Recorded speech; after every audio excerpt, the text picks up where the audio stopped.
안녕하세요. 오늘도 사연 살롱을 찾아주셔서 감사합니다. 전 대한민국의 검사로 일하고 있는 사람이에요. 사실 올해까지만 그렇고 내년부터는 한 아이의 엄마가 될 사람이죠. 제가 검사가 된 건 사실 태어날 때부터 정해진 거였어요.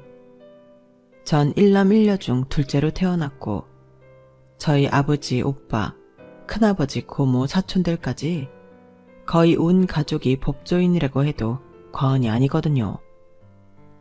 당연히 저도 어려서부터 우리 가족의 일환으로서 법조인의 꿈을 가지게 되었고 법대에 지원하는 것만이 인생의 유일한 목표였답니다.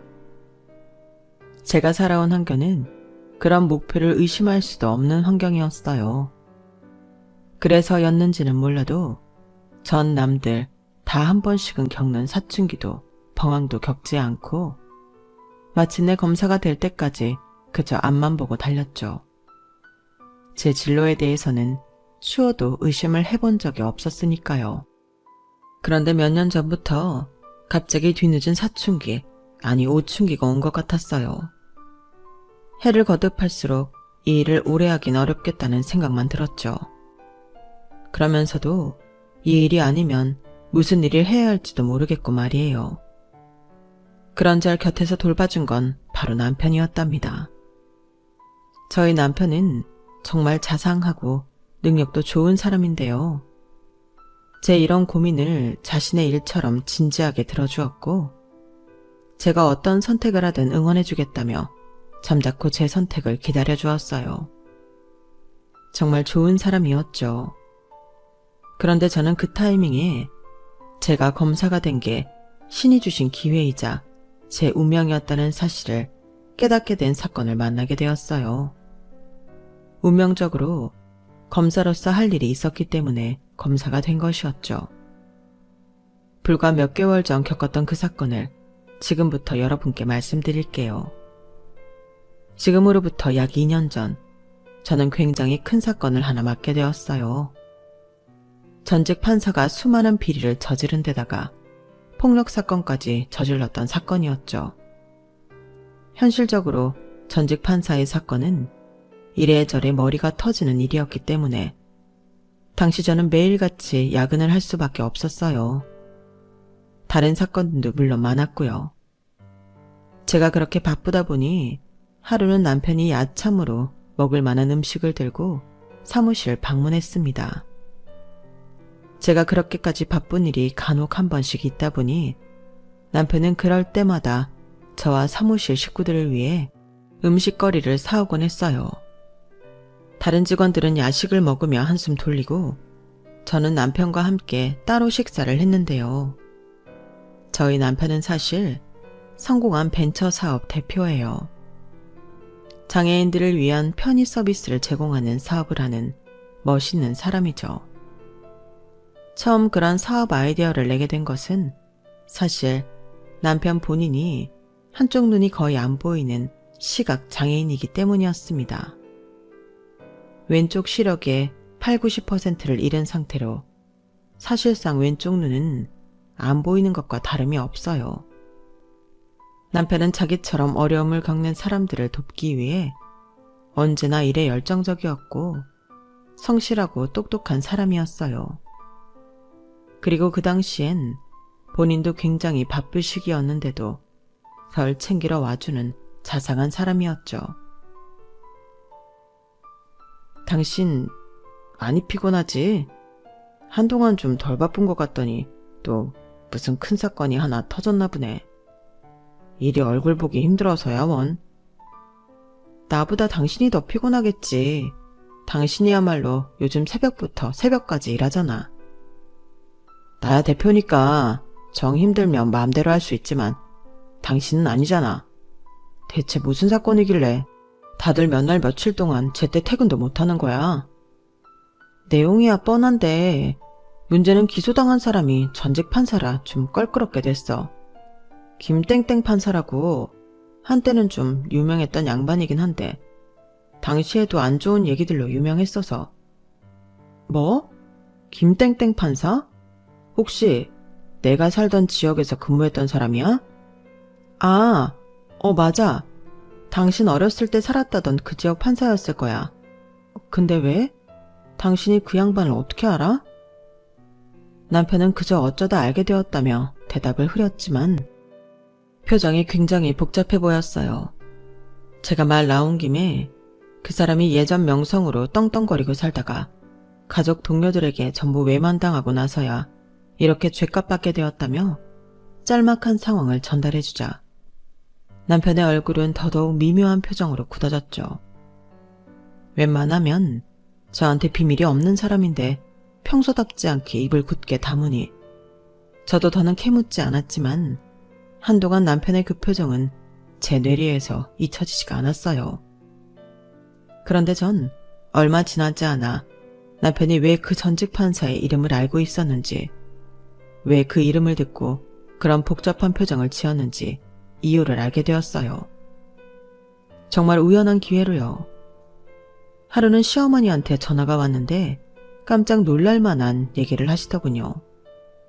아가, 이번에 우리 가게를 좀 넘기려고 하는데 네가 좀 도와줄 수는 없겠니? 내가 이런 건 처음 해봐서 도통 어떻게 해야 할지 모르겠구나. 가게 처음 오픈할 때도 용준이가 다 알아서 해줬지 내가 한 건 없었잖니. 가게를 넘기시다뇨? 어머님, 그럼 다른 곳에서 장사하려고 하시는 거예요? 그건 일단 차차 알아봐야 할 것 같아. 일단은 좀 가진 것 중에 팔 건 좀 팔고 지금 가게는 좀 최대한 빨리 접고 싶은데. 왜요? 장사 계속 잘 되시는 것 같은데 혹시 무슨 일 있으세요? 어머님 그 자리에서 10년 넘게 하셨던 것 같은데 단골도 많으시잖아요. 장사가 잘 되기는 무슨. 아니야, 영 안 돼서 접으려고 하는 거다. 그리고 내가 너한테 이런 부탁하기 민망하지만 너 모아둔 돈 좀 있니? 남편한테는 얘기해보셨어요? 아유, 용준이한테는 얘기하지 말어. 내 부탁하마. 내가 어떻게든 빨리 갚을 테니 일단 그 애한테는 비밀로 해다오. 갑자기 무슨 일이기실래 그러세요? 남편한테까지 비밀로 하시고. 제가 재차 물어보아도 시어머니는 한사코 아무 일이 없다며 말을 아끼셨어요. 하지만 시어머니가 시치미를 잡아떼실수록 저는 이 일이 예산 일은 아닐 거라는 확신이 섰죠. 시어머니는 남편이 나고 자란 동네에서 곱창집을 운영하셨는데 음식 솜씨가 상당하셔서 10년 넘게 그 자리를 지키셨고 손님도 항상 많았거든요. 오래된 단골도 넘칠 만큼 장사를 잘해오시던 분이었고 그 전화를 받기 반년 전쯤에 제가 회사 동료들과 방문했을 때도 늦은 시간까지 손님이 꽉 차 있었을 정도였어요. 그런데 갑자기 장사가 안 된다며 가게를 접고 또 급전까지 필요한 상황이라니 누가 들어도 수상한 상황이지 않나요? 게다가 하나뿐인 아들한테도 알리지 않다뇨. 저는 일단 그날 급한 일만 처리한 뒤 빠르게 퇴근을 했고 곧장 시어머니께로 갔습니다. 가게에 도착했는데 희한하게도 분위기가 평소 같지가 않더라고요. 벽쪽 구석에는 소주병인지 사이다병인지 모를 유리병도 깨져 있었고 실내 흡연이 금지된 식당 안에 재떨이가 버젓이 올라와 있고 말이에요. 게다가 손님들을 위해 마련한 커다란 TV는 화면에 금이가 있었죠. 가게 오픈 시간이 넘었는데도 불도 끄고 문도 열지 않고 있던 시어머니는 절 보고 깜짝 놀라셨어요. 그리고 직접 찾아온 제가 도대체 무슨 일이 벌어진 건지 여쭤보자 시어머니는 그제서야 땅이 꺼져라 한숨을 쉬시고 눈물을 글썽이면서 그간의 일을 털어놓으셨죠. 올 봄쯤 됐을 때부터 가게에 자꾸만 양아치 같은 놈 하나가 들어오더구나.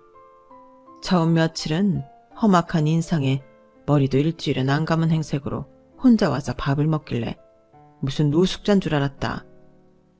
나중에 얘기를 들어보니 출소한 지 얼마 안 된 범죄자라고 하더라. 무슨 죄를 짓고 거기 들어간지 모르겠다만. 범죄자가 들어왔다고요? 하긴 그땐 전과자 신분이었겠네요. 그런데요? 근데 그놈이 며칠 지나고 난 다음부터는 행색을 갖추고 지 패거리들을 데리고 오는 거야. 처음엔 2~3명 데리고 들어오던 게 나중엔 6~7까지 늘어나더구나. 나야 범죄자든 나라님이든 음식만 곱게 먹고 나가면 별 상관없다만 이놈들이 내 가게를 아예 지들 아지트로 삼으니 주변에 있던 손님들도 다 내쫓고 이젠 오래된 단골 손님도 들어오질 않아. 내 지난 몇 달 동안 가게 유지비만큼도 못 벌었다. 세상에, 그럼 오픈 시간부터 와서 새벽까지 있는 거예요? 그동안은 그놈들이 먹는 게 매출의 전부셨어요? 지들 먹은 거 값이라도 제대로 치르면 다행이지. 백날 첫날 냉장고가 지껏들인 것 마냥 술을 괴짝으로 처먹고 돈도 안 내고 가버리니 내가 그동안 수없이 많은 진상 손님들을 봐오고 상대해왔지만 이것들은 정말 안 될 놈들이다. 잘못 건드렸다간 법이고 뭐고 사람 해칠 놈들이야. 그러니 용준이한테는 말하지 말아달라는 게야. 너한테 이런 부탁해서 정말 미안하지만 일단은 최대한 빨리 여길 아예 정리해버리는 게 최선일 것 같구나. 좀 도와다오. 어머님, 그럼 경찰에 먼저 신고하시지 그러셨어요. 며느리가 검사인데 뭐가 무서우시다고요. 당장 금전적인 부분들도 바로 도와드릴 수는 있지만 이것들이 너무 괘씸하잖아요. 아휴, 그러지 말어. 네가 이번에 도와준 금액은 내가 무슨 수를 써서라도 갚을 테니 그냥 넘어가자. 응? 그놈들 딱 봐도 문신의 우락부락한 얼굴에 깡패 그 자체야. 너 가뜩이나 일 때문에 험한 사람들한테 얼굴 낙인 찍혔는데 또 이런 못된 놈들한테 알려지면 어떡하니? 아니에요, 어머님. 앞으로도 이런 일이 벌어지면 제일 먼저 저한테 알리셔야 해요. 남편한테도요. 이렇게 피해가 커지기 전에요. 내가 너희한테 뭐 해준 것도 없고 받은 게 너무 많아서 이런 얘기하기가 참 입이 안 떨어지던구나. 어머니가 섣불리 도움을 요청하지 않고 망설이신 것도 저는 이해가 가는 부분이었어요. 왜냐하면 시어머니는 남편이 아주 어렸을 때부터 홀몸으로 남편을 키우시느라 정말 가난하셨거든요. 마땅한 집도 구하기 어려웠는데 그나마 운 좋게 가까운 보육원에 남편을 맡길 수 있어서 남편과 따로 떨어져 지내셨다고 해요. 당시 시어머니는 밤낮 없이 일하셨기에 남편을 만나러 오는 날이 한 달에 1~2번 정도로 적었다고 하더군요. 그래도 그렇게 20년 가까이 돈을 모아서 남편이 군대 다녀온 뒤로는 2사람이 지낼 수 있는 집을 마련했다고 합니다. 그런 노고를 알기에 남편도 돈을 벌자마자 시어머니에게 가게를 차려드린 거고 시어머니는 그럼에도 못해준 게 많다며 마음을 쓰시는 거였고요. 하지만 그건 그거고 이건 이거지. 시어머니의 마음은 이해해도 전 의견을 굽힐 수 없었죠. 그래서 이런 얘기 다음에도 안 하시면 남편은 더 마음이 안 좋을 거라고 몇 번이나 시어머니께 말씀을 드렸네요. 어쨌든 저는 가게 CCTV 영상부터 USB에 저장했고 시어머니께 제가 도와드릴 테니 경찰에 신고하자고 말씀드렸어요. 차근히 준비해서 신고하면 된다고 불안해하는 시어머니를 몇 번이나 안심시켜드리곤 CCTV 영상이 담긴 USB를 집에 들고 왔죠. 그리고 다음날 마침 오랜만에 일찍 퇴근한 남편에게 자초지종을 설명해 주었어요. 저는 이미 CCTV 영상을 전부 보고 사건 경위를 다 정리한 상태였고 남편에게 이야기를 전달할 때도 일주일 내로 시어머니를 모시고 경찰서에 다녀오겠다고 얘기했는데요. 그럼에도 남편의 엄청난 분노를 잠재울 수가 없었어요. 나랑 동기였던 영서 알지? 재작년에 변호사 사무실 차렸잖아. 영서한테 맡기면 잘해줄 거야. 영상 살펴보니까 아주 악질인 놈들이더라고. 매일 같이 오는 애들은 4명 정도고 나머지 2~3명은 그때그때 다른 놈들 데리고 오던데 다들 돼지들인데다가 가게가 좁으니까 사람들이 봤을 때 더 위협적으로 느껴졌나 봐. 알겠으니까 일단 영상부터 보여줘. 나도 그 인간들 면상 좀 보자. 영상을 틀어주자 남편은 차가운 눈으로 화면을 보다가 벼랑간 눈을 가늘게 뜨고 한 사람을 뚫어져라 응시하더군요. 이 모든 일의 원흉이 된 범인이었죠. 그런데 한참을 보던 남편이 갑자기 담배를 피고 들어오겠다며 집 밖으로 나갔어요. 아무래도 저도 검사인지라 눈썰미도 감도 살아있다 보니 남편의 행동이 단순히 시어머니께 일어난 일만으로 화를 내는 것이 아니라는 게 느껴졌어요. 남편은 CCTV 속 그 남자를 알아보는 것 같았죠. 한참 동안 들어오지 않던 남편은 거의 30분이 다 지나서야 들어왔고 전 낮은 목소리로 아는 사람들이냐고 물었습니다. 남편은 말없이 고개를 끄덕였고 무슨 일인지 설명해달라는 제 말에 기나긴 이야기를 들려주었어요. 이야기의 시작은 남편이 막 고등학생이 되던 때였습니다. 남편은 보육원에서 학교를 다니며 항상 어른이 되면 남부럽지 않게 성공하고 싶다는 생각만 하고 살았다고 해요. 그래서 다른 아이들보다 비교도 안 될 만큼 열심히 공부를 했다더라고요. 보육원에서는 만 18세가 되면 무조건 나가야 했기 때문에 재수라는 건 꿈도 못 꿨고 대학을 안 나오고 성공할 방법은 너무 리스크가 컸고 애매하게 공부를 잘했다간 대학 등록금도 못 내는 처지에 놓일 수 있었기에 남편은 걸어다니면서도 영어 단어를 외웠고 밥을 먹으면서도 공식을 암기했다고 해요. 말 그대로 눈 뜨고 잠들 때까지 교과서와 물려받은 문제집에만 코를 박고 있었던 거죠. 덕분에 남편은 중학생 때부터 공부벌레로 유명했고 명성에 걸맞게 전교 1등의 자리를 놓치지 않았다고 합니다. 그런데 그런 남편의 노력이 오히려 독이 되어버린 사건이 터지게 된 것이었죠. 고등학교 1학년 때 한 학생이 학교에 전학을 왔는데 등장부터 아주 유명했다고 해요. 아빠가 판사고 집안이 어마어마하게 잘 산다고 말이죠. 그런데 그 잘난 전학생은 첫 등교를 하자마자 하필이면 같은 반이었던 남편에게 말을 걸어왔다고 합니다. 야, 네가 이 학교 1등이야? 뭐 그런 셈이지. 잘 됐네. 그럼 이 숙제부터 좀 해봐. 뭐? 내가 왜? 이번 학교에서 성적 안 나오면 내가 곤란하거든. 그러니까 네가 좀 해달라고. 나중에 알고 보니 전학생은 이미 다른 학교에서 학교 폭력을 저지르다가 남편이 사는 동네로 온 거였고 말썽을 피울 때마다 집에서 아주 호되게 혼이 났다고 합니다. 그래서 상대적으로 작은 동네인데다 학생들도 순진했던 그곳에서 학생들을 자기 수족처럼 부리기 시작한 거였어요. 전학생은 남편에게 숙제만 시킨 것이 아니라 필기한 노트까지 전부 가져갔고 심지어 시험을 볼 때 컨닝까지 강요했다고 해요.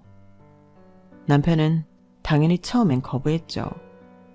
그러나 남편은 거부할 때마다 전학생은 사정없이 폭력을 휘둘렀고 그런 일이 자주 반복되다 보니 보다 못한 남편의 친구가 남편에게 조언을 해주기까지 했대요. 그냥 해달라는 대로 해줘 임마. 네 머리로 전교 2등 한다고 대학 못 가겠냐? 전학생 전교 1등 시켜주고 네가 2등하면 되잖아. 그러면 현수 넌 네가 항상 전교 2등이었잖아.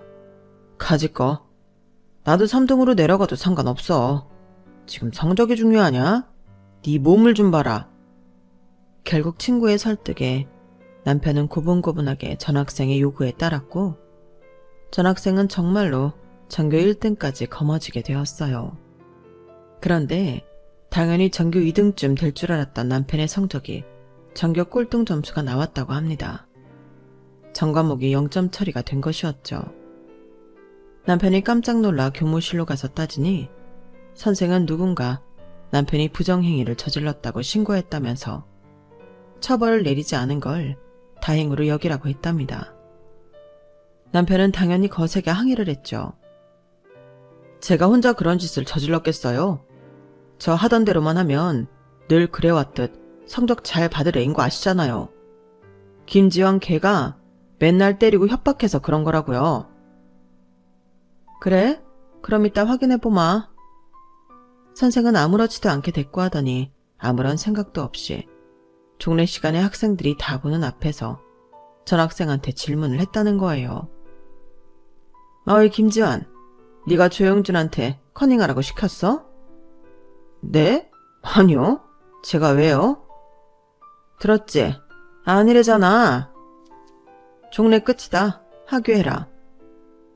그때 남편은 처음으로 판사 아들이라는 지위가 얼마나 대단한 건지 뼈저리게 깨달았고, 동시에 어른이 되면 반드시 성공하겠다는 욕심이 커지게 되었다고 해요.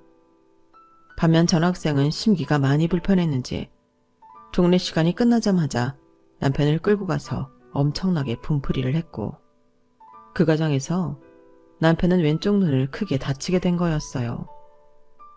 가까웠던 몇몇 친구들의 도움으로 병원에 가보긴 했지만 학생들끼리 돈을 모아봤자 병원비만큼 모을 수는 없었죠. 결국 급한 응급처치만 받을 수밖에 없던 남편은 그렇게 왼쪽 시력의 대부분을 잃게 된 거였죠. 당시 한 달에 한 번도 볼까 말까 했던 시어머니께는 차마 이 사실을 말씀드릴 수가 없었다고 해요. 성적도 성적이지만 한쪽 눈까지 다치니 심적으로 엄청나게 충격을 받은 남편은 그 학기 내내 성적이 바닥을 찍을 수밖에 없었어요. 하지만 그 전학생은 전교 2등, 3등에게까지 같은 걸 요구하며 계속 전교 1등을 유지하다가 고등학교 2학년 과정이 끝난 뒤 훌쩍 유학을 떠났다고 합니다. 그 중요한 시기에 해외로 나가버리다니 애초부터 전학생에게 학교 성적은 아버지에게 혼나지 않을 토고 그 이상도 이하도 아니었던 거였죠. 대학이야 조금만 이름 있는 곳이라면 어디를 가도 상관없었을 테니까요. 반면 그런 쓰레기 같은 인간한테 속수무책으로 당할 수밖에 없었던 남편의 인생은 그야말로 암흑 속에 빠졌다고 해도 과언이 아니었대요. 남편은 고등학교 졸업도 겨우 하고 대학은커녕 당장 지낼 곳부터 찾기 급급했다고 합니다. 만 18세가 넘어가면서 보육원에서 나와야 했는데 당시 시어머니는 식당 일을 하며 숙식을 제공받고 있었기 때문에 같이 살 수도 없었다고 해요. 시어머니가 당시 모으고 있던 돈이었던 500만 원을 주긴 했지만 그걸로는 한두 달밖에는 버틸 수가 없었던 거죠. 결국 남편은 숙식이 제공되는 공장에 들어가서 지냈다고 해요. 그 안에서 한참 방황하다가 지금의 사업 아이디어를 생각해냈고 그때부터 필요한 공부를 다시 시작한 것이었죠. 그럼 설마 지금 이 CCTV 영상에 그때 그 전학생이 있어? 예, 진상직 주도하는 이 새끼 있지.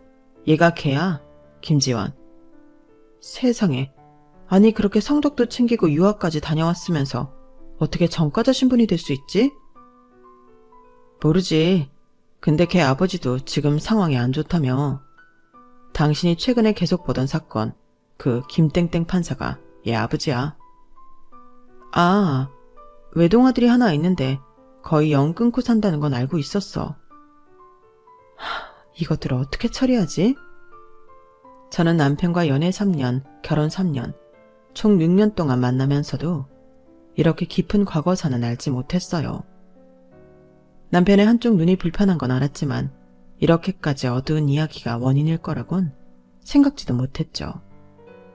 남편은 자신의 인생을 나락으로 보냈던 그 사람이 최근 몇 개월 동안 시어머니까지 심하게 괴롭혔다는 사실에 엄청나게 분노했죠.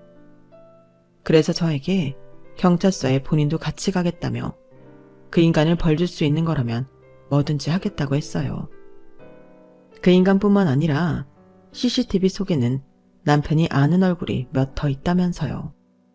다른 일행들은 학창시절 때부터 동네에서 공부는 안 하고 놀기만 하던 애들이었는데 힘이 센 전학생이 온 뒤로 전학생 옆에 찰싹부터 부하 노릇을 자처했었다고 해요. 물론 저도 이 일로 엄청나게 화가 난 건 사실이었어요. 그 범죄자 놈이 사실상 제 가족 전부를 건드린 거나 다름이 없었으니까요. 가뜩이나 그 인간의 아버지 문제로도 골머리를 앓고 있었고 같은 법조인으로서 가만두면 안 되겠다는 생각을 하고 있던 때였기도 했고요. 그런데 하루 이틀 지나며 감정이 가라앉고 머리가 차가워지자 오히려 제가 검사라서 그 인간의 아버지 사건을 담당하고 있어서 다행이라는 생각이 들었어요. 그리고 원래 계획대로 시어머니 가게에서 벌인 일로만 죄를 물을 수 없다는 생각이 들었죠.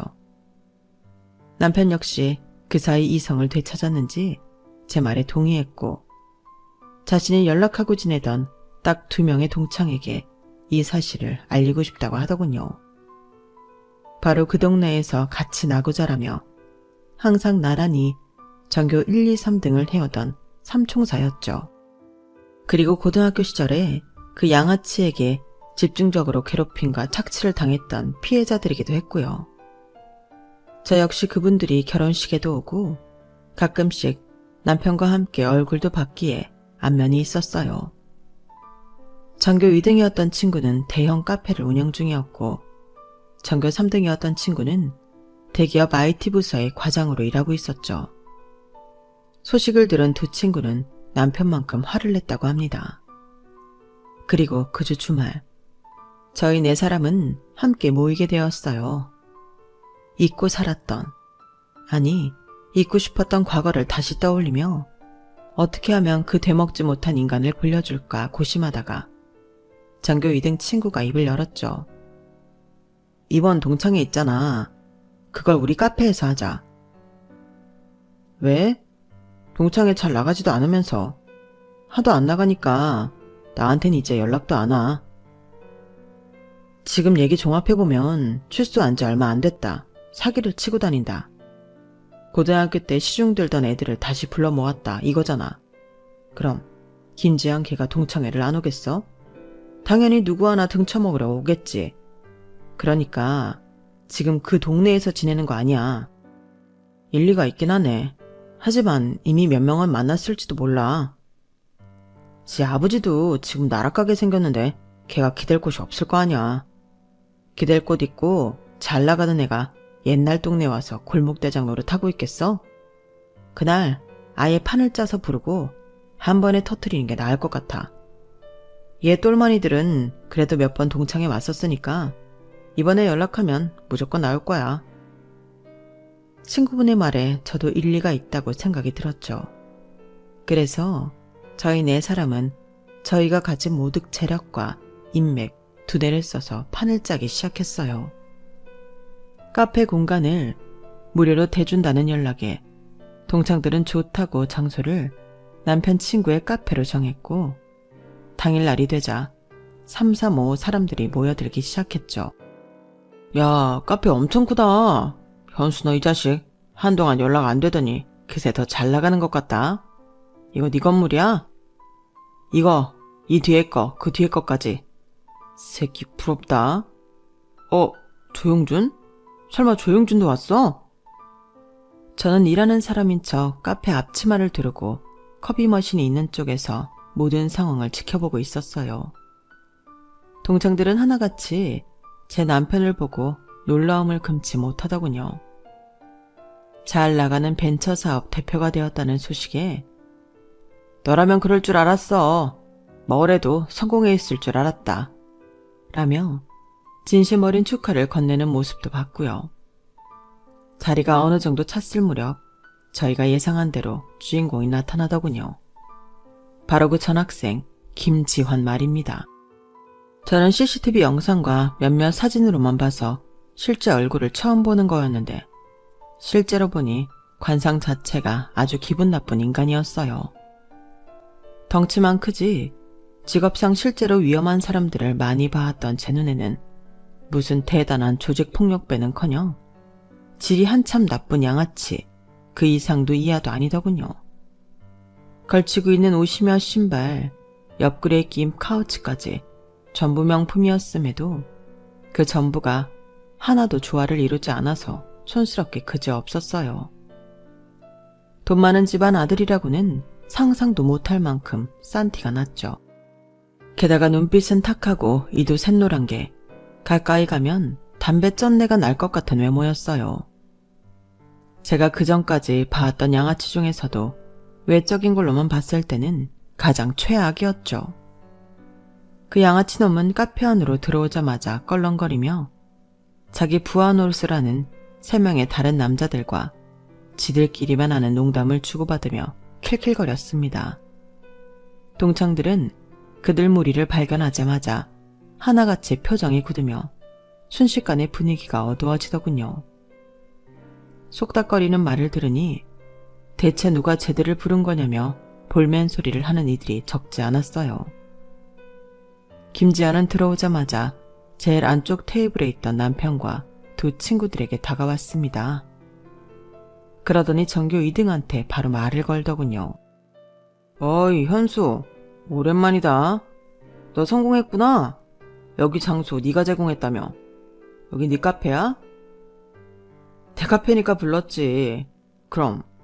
근데 왜 이렇게 친한 척을 해? 우리가 이렇게 반갑게 인사할 사이는 아니지 않냐? 하, 20년 만에 만난 동창한테 말하는 싸가지가 그게 뭐냐? 어? 들어오면서 건물 보니까 돈 어마어마하게 많이 들었을 것 같은데 너 돈 엄청 벌었구나? 그래서 이렇게 겁대가리를 상실한 거면 뭐 내가 좀 봐주지. 네가 뭐 전교 2등이었나 3등이었나 하지 않았나? 아, 짱구가 좋으니까 확실히 돈을 잘 버네. 근데 카페 앞에 저 차는 뭐냐? 설마 저거 파란 거 네 차냐? 그래, 내 차 맞아. 그게 뭐? 아, 야, 돈도 많이 버는 새끼가 아유, 국산차가 뭐냐 국산차가. 사장이요? 사회적 위치에 딱 맞는 차를 타야지. 안 그래?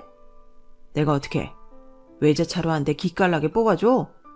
안 그래도 지금 너한테 딱 어울릴 만한 차가 있긴 한데. 근데 이 새끼가 아까부터 사람이 말하는데 무슨 매너가 있다고야. 말하는 사람 쳐다도 안 보고 이젠 대꾸도 안 하네.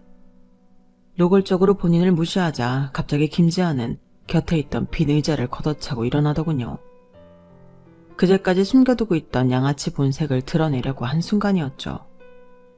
그럼에도 전교 2등은 눈썹만 치켜 올릴 뿐 아무런 요동도 하지 않았고 그때 저희 남편이 끼어들어 아른 체를 했어요. 야, 이거 섭섭하네. 김지환, 너는 현수만 기억하고 왜 나는 기억 못하냐? 나랑의 인연이 훨씬 더 깊고 복잡하지 않았냐? 너야말로 나는 본체도 안 하네. 그제 저야 김지환은 같은 테이블에 앉아있던 나머지 두 사람을 바라봤어요. 그중 남편을 보고는 한참을 눈을 가늘게 뜨다가 데리고 들어왔던 똘마니 중 하나가 아, 조용준!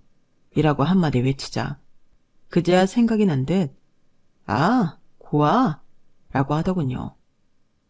저는 그 순간에 하마터면 참지 못하고 몸을 숨기고 있던 카운터 밖으로 나올 뻔했어요.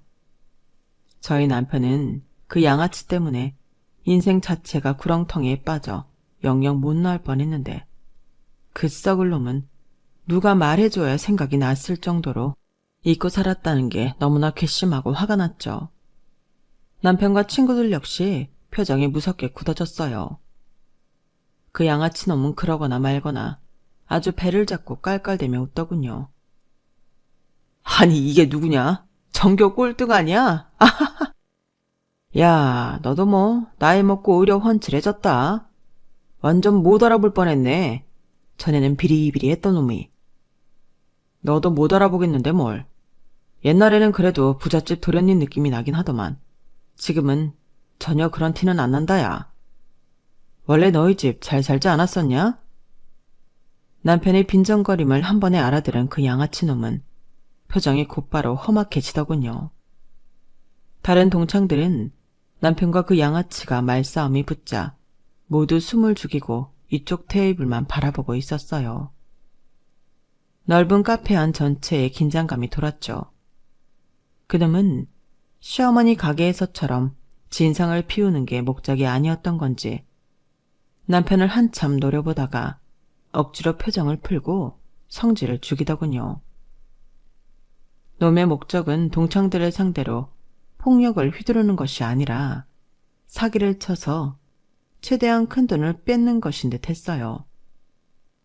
새끼 많이 컸네. 옛날에는 피죽도 못 얻어먹고 다니는 고아였던 것 같은데. 대가리 좀 컸다고 이렇게 말대꾸를 다 하네. 하긴 옛날에도 너는 고분고분한 맛은 없었지. 근데 왜 갑자기 시비를 걸어오고 지랄이야. 왜? 너도 차 좋은 거 한 대 뽑고 싶어서 그러냐? 근데 고아 주제에 네가 좋은 차 뽑을 능력은 되고? 주체에 난 돈 안 되는 것들은 취급 안 하는데. 내가 왜 고아야. 난 우리 어머니 모시면서 잘만 살고 있어. 네가 고등학교 때 날 그렇게 짓밟았어도 다 이겨내고 번듯하게 가족들 책임지며 살고 있다고. 너야말로 평생 부모 덕 볼 줄만 아는 놈이 양심이 있으면 어르신 공경이라도 해야 하는 거 아니야? 준이네 곱창. 거기 사장님이 너한테 뭔 잘못을 했다고 장사도 못하게 진상을 피냐고. 뭐? 준이네 곱창? 갑자기 그 얘기가 왜 나와? 네가 그걸 어떻게 해? 그 가게가 바로 우리 어머니가 하는 가게다. 네 놈이 하도 장사도 못하게 진상 피던 바로 그 가게 말이야. 뭐라고? 하하, 그 다 쓰러져가는 구멍가게 말하는 거야? 난 또 하도 기세 좋게 대들길래 뭐 돈이라도 잘 버는 줄 알았네. 공부도 전교 꼴등에 인생도 그냥 밑바닥이었잖아. 근데 뭘 믿고 나한테 대들어? 어? 이 새끼가 옛날처럼 또 맞아볼래? 그 양아치 인간이 윽박을 지르며 벌떡 일어나서 남편이 앉은 의자를 발로 차고 협박할 때 남편도 지지 않고 벌떡 일어나면서 그때까지 카운터에 있던 저를 불렀습니다. 지금이야. 들어오시라고 해. 저는 곧장 미리 연락해두었던 형사들에게 신호를 보냈고 따로 고용한 경호원들까지 함께 카페 안으로 들어오며 동창회는 난장판이 되었어요. 김지한 똘마니들은 처음 겪어보는 일인지 우왕좌왕하면서 당황했고 유일하게 전과가 화려했던 김지한만이 재빨리 그곳을 벗어나려고 했으나 경호원들에게 수족이 잡히고 말았죠. 고래고래 소리를 지르며 욕을 하는 김지한에게 한 형사가 다가가서 머리를 팍팍 내리쳤어요. 야, 시끄러워. 조용히 하네? 내가 이거 출소하고 나와서도 여전히 이러고 살 줄 알았다. 네가 콩밥이 적잖이 그리운가 보구나. 아주 기떨어지겠네 아주. 좀 조용히 하라고. 괜찮아요 형사님. 제가 알아서 할게요. 넌 또 뭐야? 뭔데 기집애가. 저는 있는 힘을 다해서 그 양아치놈의 뺨따구를 시원하게 올려쳐버렸어요. 양아치놈은 그대로 고개가 돌아가면서 입을 다물었죠. 뭐긴 뭐야?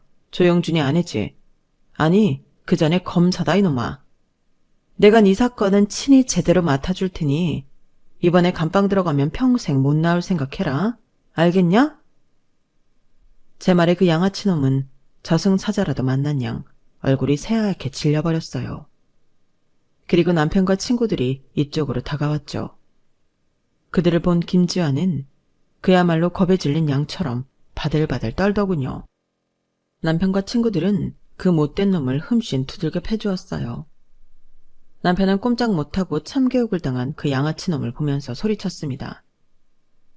천하의 김지환이 왜 이렇게 꿀먹은 벙어리 마냥 조용해? 어디 한 번 더 그 잘난 새치어 좀 놀려보시지. 뭐? 고아? 너야말로 아버지한테 버림받은 지 오래되지 않았냐? 아버지가 뭐야? 같이 어울려 다니던 못된 것들한테도 버림받아서 감방이나 오가고 돈도 탈탈 털린 거 알아. 안 그래도 우리 와이프가 너희 아버지 아주 비 오는 날 먼지 한 톨도 안 나올 만큼 털고 있으니까 너도 기대해라. 이 나이까지 이런 시답지 않은 일진놀이가 먹힐 거라고 생각했다니. 진짜 안쓰러울 만큼 멍청한 새끼다. 아휴, 넌 평생 이 사회랑 격리돼서 감방에서 늙어 그냥. 남편의 악이 받친 소리에 양아치 놈은 한마디 대꾸도 못하고 그저 창백하게 질려있기만 했어요. 형사들이 그런 김지연을 그대로 끌고 갔고 아수라장이 됐던 카페 안은 나머지 동창들의 웅성거리는 소리로 가득 차게 되었죠. 다들 깡패같이 굴던 김지연에게 시원하게 한 방 먹인 저희 남편과 친구들을 향해 최고라며 엄지를 치켜 세웠어요. 야, 목격자 증언 필요하면 얘기해. 우리가 다 봤어. 김지연이 너 폭행하려는 거. 속이 다 시원하네. 역시 머리 좋은 것들은 참교육하는 방법도 다르다니까. 야, 멋있다. 우리가 어렸을 때는 나서서 너희 편에 서주지 못해서 항상 미안했었는데 우리도 이제는 다 큰 성인이고 너희가 필요하다면 어떤 도움이든 줄게. 연락해라. 야, 내가 아는 친구 중에도 변호사 있는데 소개해줄까? 언제든지 필요하면 말만 해. 야, 용준이 와이프니 검사신데 그게 필요하겠냐? 그러지 말고 너희 우리 가게 한번 와라. 내가 너희한테는 한우 무한리필로 쏠 테니까. 야, 재수씨도 멋있었어요. 너무요. 동창들의 칭찬이 커질수록 한순간에 낙동강 오리알 신세가 되어 남아있던 김지연의 부하 3명은 어쩔 줄 몰라 하고 있었죠. 그리고 환호와 열기가 가라앉자 그런 그들에게 수십 개의 시선이 향하게 되었어요. 사실 그 안에 있던 모두가 학창시절 그 패거리에게 당했던 피해자였던 것이었죠. 그리고 살기 어린 동창들의 눈빛을 느꼈는지 뒷걸음치려던 새 일당은 아직 남아있던 저희 경호원들에게 붙들려 도망치지도 못하는 신세가 되었어요. 남편의 친구인 카페 주인이 얘들아, 테이블이랑 의자만 잘 지켜줘라 라고 말함과 동시에 동창들은 그 3명의 논팽이에게 달려들어 그동안 당해왔던 서름을 전부 대갚아 주었어요. 남편이 그래도 친구들이 힘이 없어서 그렇지 많이 챙겨주려 했다는 말을 들을 때마다 콧방귀만 꼈었는데 말이에요. 어쨌든 그렇게 나쁜 놈들은 본인들의 죗값을 톡톡히 치렀고 남편의 동창들은 전보다 더 끈끈하게 우정을 공유하게 되었어요. 정말로 동창분 가게에서 한우를 얻어먹었을 정도로요. 동창의 날이 오기 전까지 남편의 친구들과 제가 열심히 모았던 김지원의 출소 이후 각종 폭력, 사기, 절도 행각들의 증거는 하나도 빠짐없이 법적인 처벌 대상이 되었고 이미 징역 전과만 4건이 있었던 김지아는 어마어마한 징역형을 받고 또다시 감방으로 들어가게 되었어요. 게다가 아들의 이러한 범죄 행각들의 증거를 없애려고 더한 짓들을 해왔던 아버지 김땡땡도 그 죗값을 톡톡히 치르게 되었답니다. 누가 부자지간 아니랄까봐 둘이서 아주 생양아치 같은 범죄만 저지르고 다녔더군요. 그리고 저는 몇 개월에 걸쳐 모든 사건을 제대로 마무리한 뒤 그제서야 사직서를 제출했어요. 그 못돼 처먹은 김씨 부자에게 콩밥을 먹인 것이 검사로서 제 사명의 끝이라는 생각이 들었거든요. 저는 그 이후 간혹 자문을 구하러 오는 후배들을 만나는 것 외에는 집에서 쉬면서 살림을 보고 있었어요.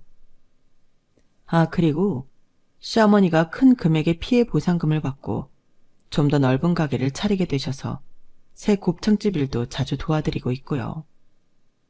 시어머니는 과거 남편이 학교 폭력을 심하게 당한 줄 까맣게 모르고 계셨다가 그때 일로 알게 되시면서 얼마나 많이 가슴 아파하셨는지 모릅니다.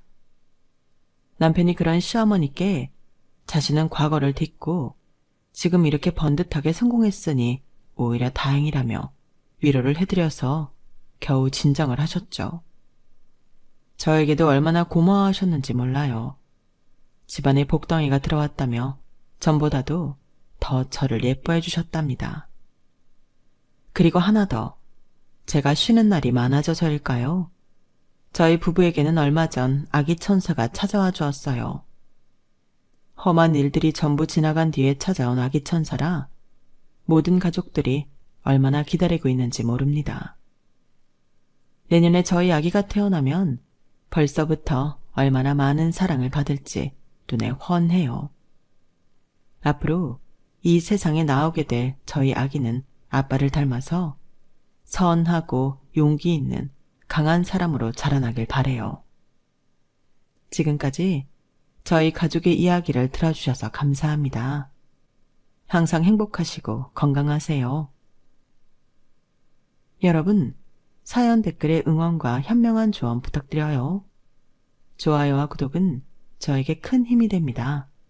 오늘도 좋은 일 가득하세요.